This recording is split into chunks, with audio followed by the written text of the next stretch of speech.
Good morning बेटा। आज हम अपना थर्ड चैप्टर स्टार्ट करते हैं, सिंथेटिक फाइबर्स एंड प्लास्टिक। जैसा कि आप पहली क्लासेज में फाइबर टू फैब्रिक पढ़ चुके हैं, 6th में भी पढ़ा था आपने और 7th में भी। क्या होते हैं फाइबर, क्या होते हैं, कैसे बनते हैं, कहाँ से आते हैं, ये सब आपने 6th में सीखा। फिर ऊन कैसे बनती है, कैसे वो प्रोसेस होती है, शेयरिंग, सॉर्टिंग, ये क्या होता है, कैसे उससे कपड़ा बनता है, ये सब आपने नेचुरल फाइबर के विषय में आपने कहाँ पे सीखा था, 7th क्लास में। और अब आप किसके बारे में सीखेंगे, सिंथेटिक यानी कि मैन मेड के बारे में। और प्लास्टिक भी एक्चुअल में मैन मेड फाइबर ही है, जो कि आप यहाँ पर सीखेंगे। तो अब हम स्टार्ट करते हैं कि कैसे, कहाँ से हमें फाइबर मिलता है, कैसे हम बनाते हैं। अभी स्टार्ट करते हैं बेटा, 1 minute.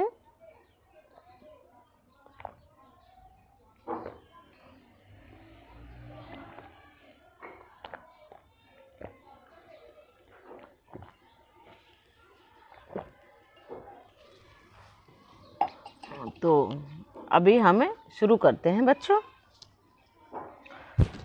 The clothes which we wear, वो कपड़े जो हम पहनते हैं, are made up of fabric, किससे बने हैं, फैब्रिक से बने हैं। जो कपड़े हम पहनते हैं वो किससे बने बेटा, फैब्रिक से बने हैं। और फैब्रिक कहाँ से आता है, आप सीख चुके हैं। Fabric are made from fibre, fabric कहाँ से, फाइबर से। ऑब्टेन फ्रॉम, जो कहाँ से मिलता है, नेचुरल और artificial sources.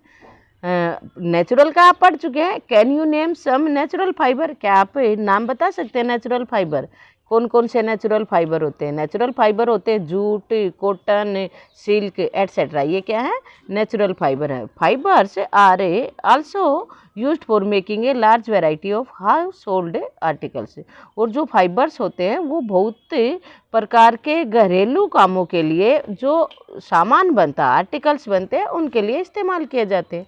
Make a list of some common articles, कुछ कॉमन आर्टिकल्स के स्रोत बताने हैं आपको, कि लिस्ट बनानी है कि ये फाइबर कहाँ से आते हैं। मेड फ्रॉम फाइबर, कौन से फाइबर से बने। Try to separate them into those made from natural fibre, तो आपको कोशिश करनी है कि किस प्रकार से, कहाँ से ये बने हैं, जो नेचुरल सोर्स से बने हैं या आर्टिफिशियल सोर्स से बने, तो उनको छांटना आपको। आर्टिफिशियल और नेचुरल फाइबर्स को छाटने की कोशिश करना। मेक एंट्रीज इन टेबल 3.1, 3.1 में जो नेचुरल है उनको अलग से लिखेंगे और जो आर्टिफिशियल है उनको अलग। यहाँ पर नेम ऑफ आर्टिकल्स लिखेंगे। मान लो आपके घर में चेयर है, वो किससे बनी है, अगर प्लास्टिक की है तो आर्टिफिशियल, अगर वुडन की है तो नेचुरल। तो इस तरीके से आपको सॉर्ट आउट करना है कि ये चीज़ें आर्टिफिशियल फाइबर से बनी है या नेचुरल फाइबर से, तो आपको छांटना है ये सब देख। और इसकी एंट्री कहाँ पे करना है, 3.1 टेबल के अंदर। Why did you label some fibre as artificial, तो आपने कई फाइबर को आर्टिफिशियल क्यों चुना, क्योंकि वो सिंथेटिक है इसलिए चुना। You have read in your previous classes that natural fibre like cotton, wool, silk etcetera, आपने पिछली क्लासेज में पढ़ा था कि कुछ नेचुरल फाइबर हैं जैसे कि कॉटन है, सिल्क है और वूल है, etcetera are obtain from plant, ये चीज़ें हमें प्लांट से मिलती हैं। और सिल्क वगैरह, वूल वगैरह कहाँ से मिलते हैं, एनिमल से। यानी कि जो नेचुरल फाइबर है वो हमें प्लांट और एनिमल से मिलते हैं। द सिंथेटिक फाइबर, और जो आर्टिफिशियल फाइबर होते हैं, सिंथेटिक फाइबर होते हैं, यानी कि मैन मेड जो फाइबर होते हैं, on the other hand are made by human beings, तो वो ह्यूमन बींग के द्वारा बनाए जाते हैं।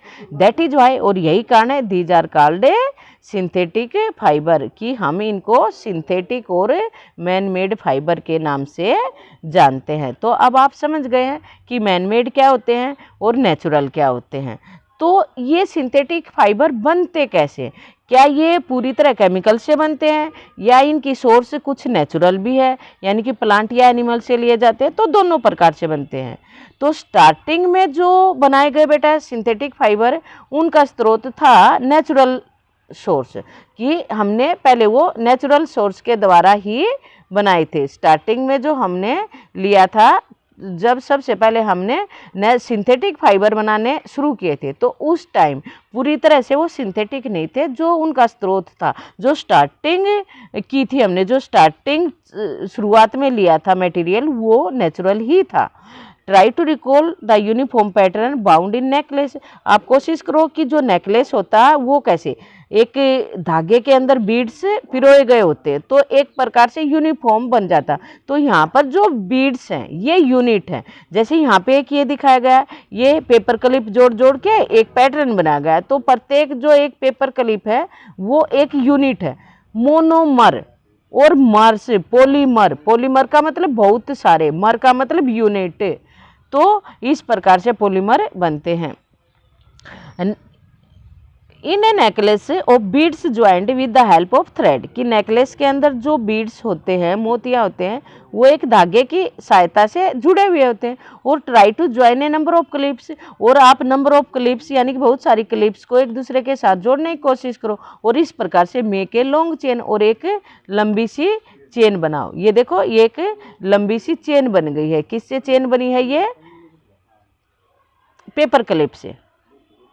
As in figure 3.1 A and B, जैसे कि ए और बी में आपको दिखाया गया है किस प्रकार से नेकलेस बनाया गया है, किस प्रकार से लॉन्ग चेन बनाई गई है पेपर क्लिप्स की। Is there any similarity between the two, क्या दोनों में कोई सिमिलरिटी है? बिल्कुल सिमिलरिटी है बेटा। एक एक करके ये मर, पॉलीमर, बहुत सारे यूनिट्स को जोड़ के ये लंबी चेन बनाई है, बहुत सारे बीड्स को जोड़ के एक नेकलेस बनाया, तो ये पॉलीमर हो गए एक तरह से। तो इसी प्रकार से सेम यही तरीका, ये सिंथेटिक फाइबर, तो इसी प्रकार से जो आर्टिफिशियल फाइबर होते हैं, इज आल्सो ए चेन, वो भी एक प्रकार की चेन है, ऑफ स्मॉल यूनिट्स, छोटी छोटी यूनिट्स की ज्वाइंट टुगेदर, जो एक साथ जुड़े हुए हैं। Each small unit is actually a chemical substance, actual में जो प्रत्येक छोटी यूनिट है वो एक केमिकल पदार्थ ही है।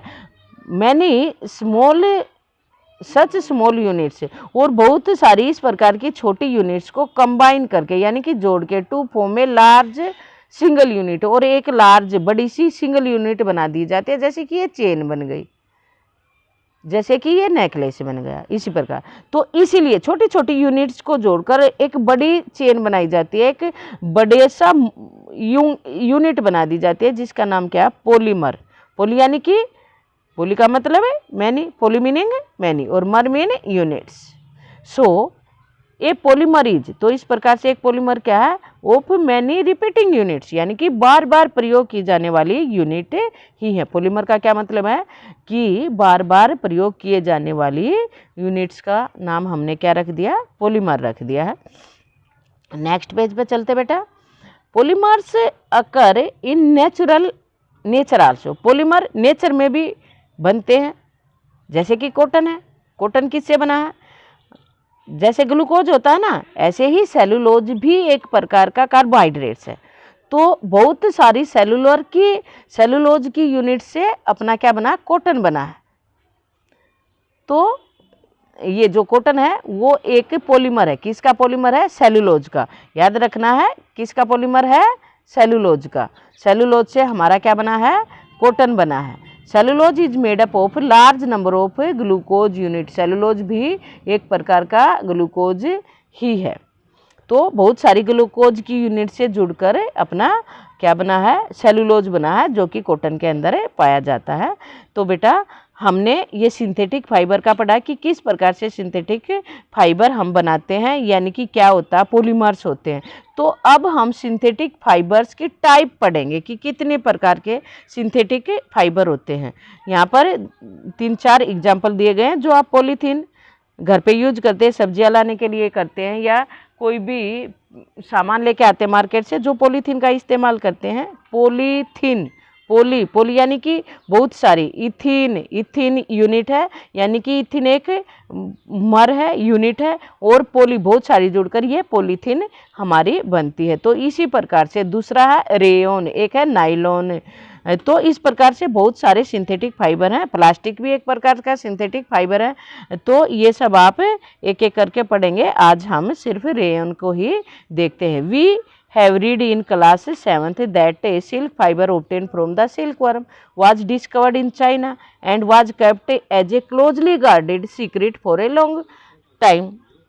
आपने 7वीं कक्षा में पढ़ा था कि जो सिल्क फाइबर होता है जो कि हमें सिल्क वर्म से मिलता है, कोकून से मिलता है, वो चाइना में डिस्कवर हुआ, यानी कि चाइना में, चीन में उसकी खोज हुई और चीन वालों ने काफ़ी लंबे समय तक उसको सीक्रेट रखा, यानी कि बाकी दुनिया को जानकारी ही नहीं दी। कैसे हुआ ये आपने सब 7th क्लास में पढ़ा था और आपकी SS की बुक में भी ये सब है।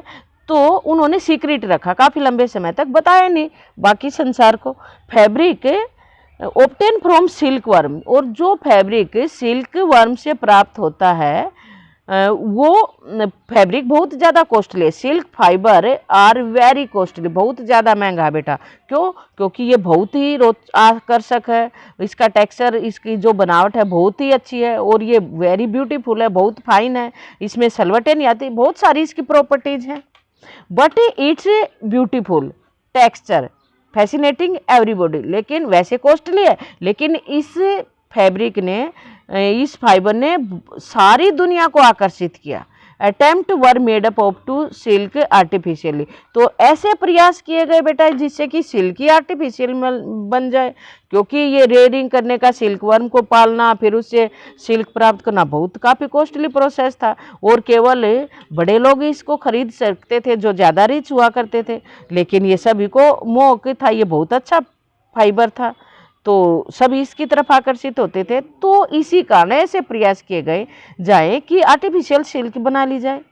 Towards the end of the 19th century, तो 19वीं शताब्दी के अंत में साइंटिस्ट वर सक्सेसफुल, तो साइंटिस्ट को सफलता मिली इन ऑप्टिंग ए फाइबर की, ऐसा ही फाइबर मिला उनको, having properties similar to that of silk, की जिसकी प्रॉपर्टीज बिल्कुल सिल्क जैसी थी। लेकिन हुआ क्या, ये पूरी तरह से केमिकल नहीं था, तो ये वुड पल्प जो लकड़ी का गुद्दा था उसके साथ केमिकल की ट्रीटमेंट करवाई गई और उससे ये सिल्क प्राप्त हुआ। Such a fibre was obtained by a chemical treatment of wood pulp, तो इस प्रकार का जो ये फाइबर मिला सिल्क जैसा, ये कैसे मिला? वुड पल्प के साथ केमिकल की ट्रीटमेंट करवा के। This fibre was called rayon, और इस फाइबर का क्या नाम रखा गया? रेयन, और इसको क्या कहा गया? आर्टिफिशियल सिल्क कहा गया। Although rayon is obtain from a natural source, हालांकि रेयन को कैसे प्राप्त किया गया? नेचुरल सोर्स से, क्योंकि शुरुआत का जो सोर्स था वो क्या था? Wood pulp. Yet it is a man made, लेकिन फिर भी ये मैन मेड फाइबर था।